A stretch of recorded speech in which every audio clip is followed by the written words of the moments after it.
Do you feel like you can't fall asleep without smoking a bowl, hitting the bong, sparking a joint? If you're like 70% of all smokers, you've probably been relying on cannabis to fall asleep every night. And now that you're trying to quit, for whatever reason, you're struggling to get those needed Z's. Don't worry, we're here to help. There are plenty of people who report insomnia from quitting weed. Getting off cannabis is extra tricky for those relying on it for sleep. According to Vice, it's the main reason people start smoking again. That and the extremely vivid and sometimes terrifying dreams they have after quitting.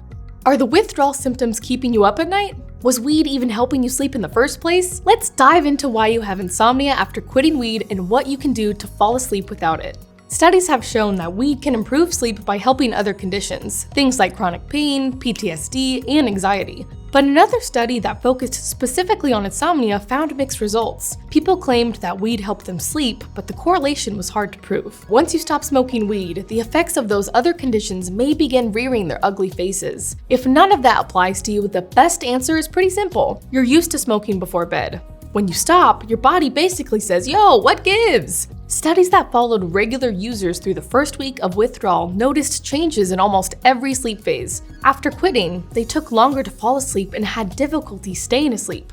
But here's the kicker. They spent more time in REM sleep, which sounds good on paper, but might hurt you in practice, at least at first. Weed actually decreases the amount of time you spend in REM sleep. You've probably heard people say they have crazy dreams after they quit smoking. That's because they're not used to REM sleep, so the vivid dreams are extra trippy.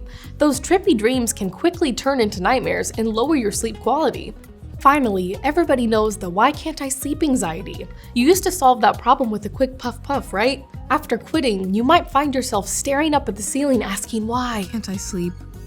Why? Why did I even quit?"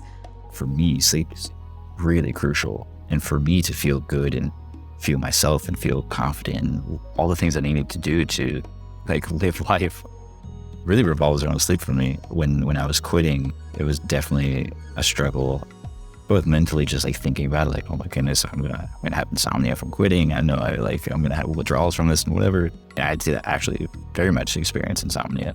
After quitting weed, you might deal with acute insomnia, which shouldn't last more than 3 months. Give it a little time and the symptoms should fade on their own. I did try to quit a few times, and it would typically be about 5 days. Every night it would just get a little bit better and a little bit better, and then kind of by the 5th and 6th night, I could wake up in the morning oh, thank goodness I slept through the night. If the insomnia becomes chronic, occurring 3 nights a week for more than 3 months, then there's likely something else going on. It's probably time to rework your entire bedtime routine. That means going to sleep at the same time every night, minimizing screen time before bed, and actually winding down instead of dive bombing the pillow. If all of that fails, it's probably time to talk with your doctor. It may not seem like it, but your sleep will eventually improve after quitting weed. I remember waking up every morning just, having that weed hangover type of feeling. And even when I was so consistently, my tolerance was really high, especially if I take a bowl right before I go to sleep. Then I wake up just, again, weed hangover, not feeling good, not feeling, 100%, having super low energy. Sleep would sometimes feel okay, but then you wake up and it's I clearly did not get a good night's sleep. The big reason why is the reintroduction of REM sleep into your nightly cycle. Besides dreams, REM sleep is vital for retention and brain development. It's when your mind takes the day's information and stores it in long-term memory. Smoking weed before bed makes it harder to achieve REM sleep as you'll spend most of your time in light sleep. So while weed might put you to bed, it's hurting your body's ability to leverage restful sleep.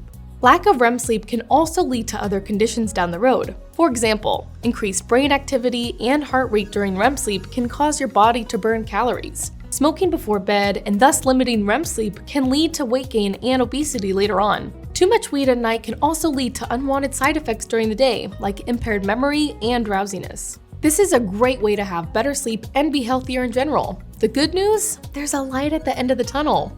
The bad news? You still have to make it through the tunnel. The biggest factor is going to be time. Thankfully, there's plenty you can do if you're having trouble sleeping without weed. Believe me, you'll be kicking yourself for relying on pot in the first place. I feel like even the bad sleep that I do get now is way better than the good sleep that I got when I was using. First off, avoid drinking caffeine in the afternoon. We know most smokers love their coffee, but it's not worth tossing and turning because of weed insomnia.